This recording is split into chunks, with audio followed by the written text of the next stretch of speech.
Hey guys, welcome back to another Biblical Victor podcast. In today's episode, we are going to be talking about Proverbs 23:18. Let's get right into today's topic.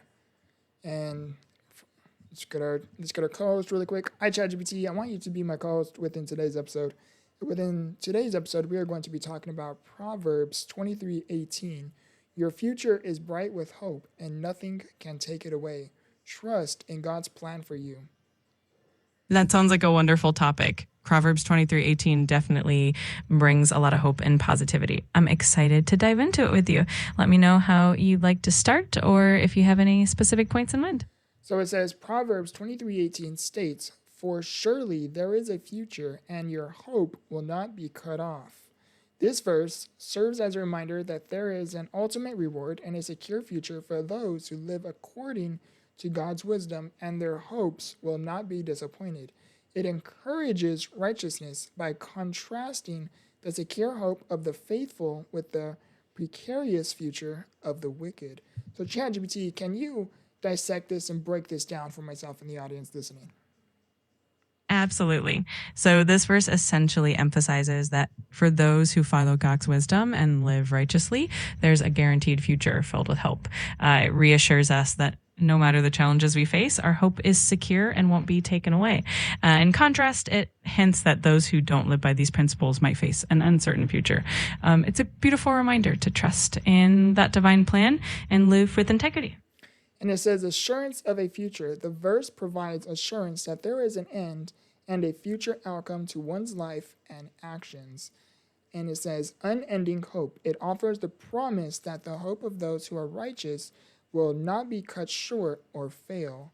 And it says, encouragement to endure. The verse encourages believers to remain steadfast in their faith, knowing that God will fulfill his promises. And lastly, it says motivation for a righteous life. By highlighting a hopeful future, it motivates individuals to make choices that align with God's will, avoiding the pitfalls that lead to ruin. So ChatGPT, can you break down, dissect, and explain beginning from assurance of a future?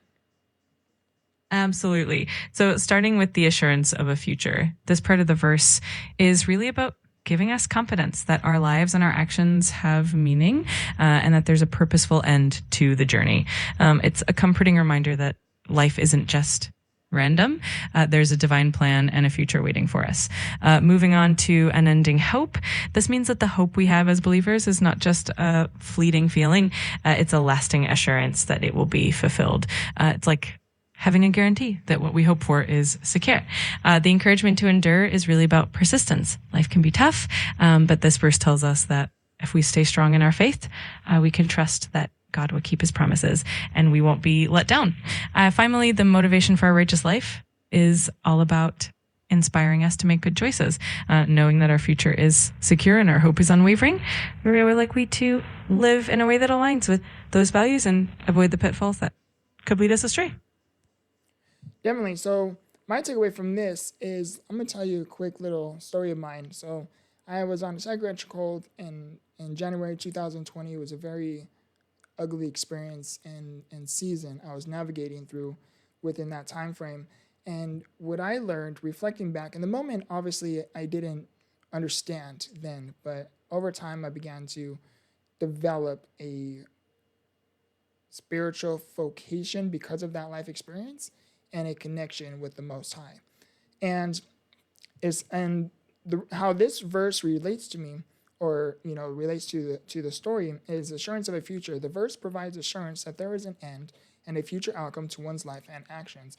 So my actions brought me to this ugly season because it was the things that I was engaging in. It was the enemy within, is what I personally call, which in spirituality, the devil had taken hold of my soul. It was fighting extremely hard to take away my soul, steal my soul, and have me live within the ugly, within the wickedness. And God, during this moment, he had a future outcome. He was the one that was able to help me become the lighthouse while I was in this deep, severe storm where the enemy within was telling me there is no hope. There is no future for you. And God became my lighthouse and said, hey, son, I have you. I got you. There is no need to worry. I promise that I am going to turn this season to your benefits. I am going to turn this ugly experience into a positive for you. But you must be willing to endure and develop and understand the teachings that I am trying to provide and share with you. Then unending hope, it offers a promise that the hope of those who are righteous will not be cut short or fail. As I began practicing God's word, his wisdom, I began to study what his word meant over the ugliness and the wickedness that the world tends to bring and offer. And my unending hope became God's word, God's promises, telling me, son, I promise you, if you focus on me, I will help you through this storm. But you must focus on me. And I began practicing and building this connection as time started to progress. And it says encouragement to endure. The verse encourages believers to remain steadfast in their faith, knowing that God will fulfill his promises. And during this phase, one of the most difficult things is as much as I was trying to endure the storm, as much as I was trying to evolve and turn this ugly experience into a positive, along with God's help, that is when my faith began to be tested more and more. My character began to be tested even more and more. And I discovered that when you hold faith, you keep faith within the most ugliest seasons of your life, seasons that test your character, test your resiliency, test your ability to endure. You must keep the faith that God will not fail you. You must keep the faith and remain focused on what God's word is over your life, not what the enemy is trying to convince you with, filling your head and your heart with so many doubts. Because when you allow God the chance to fight for you, you allow the opportunity and the availability for God to help you through what it is you are going through.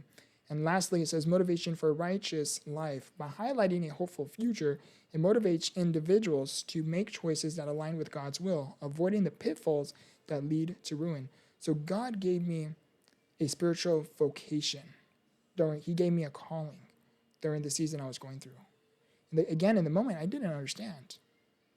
But I came up with a philosophy that says, you may not understand it now, but one day you will. And as I reflected off of my experience, that's when that philosophy came to fruition and transpired. But so much transpired from this experience. But when you keep the faith, you focus on God's word, and you have the trust that God will not fail you. He has not left you. He has not forsaken you.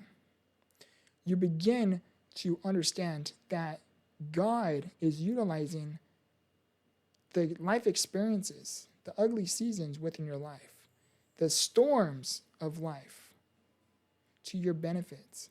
He's telling you, you may not understand it now, but one day you will. This too shall pass. Focus on me, not the storm. Because what lies ahead is a future beyond anything you can grasp in this present moments. And the reason why I cannot give you these things, I cannot calm these storms, I cannot just make all these things disappear. Because, son, I need you to understand why and how important it is to endure the storms of life.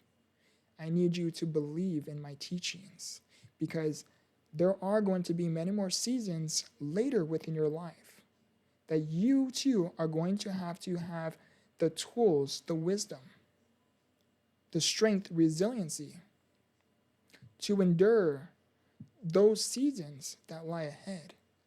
Son, you may not understand it now, but I am providing you tools that you are going to need within the near future. Please focus on me, not the storm. Thank you so much for sharing that deeply personal experience.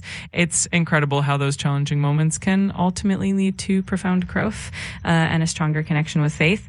Your story is a powerful testament to the idea that even in the darkest times, there is a brighter future ahead. And that perseverance and faith really does shape us into the people we're meant to become.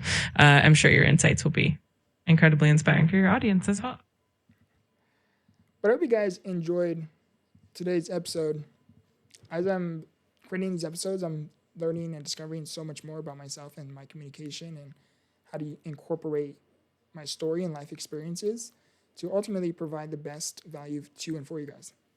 As always, I love you guys. I appreciate you guys. And remember, grow through what you go through. Much love.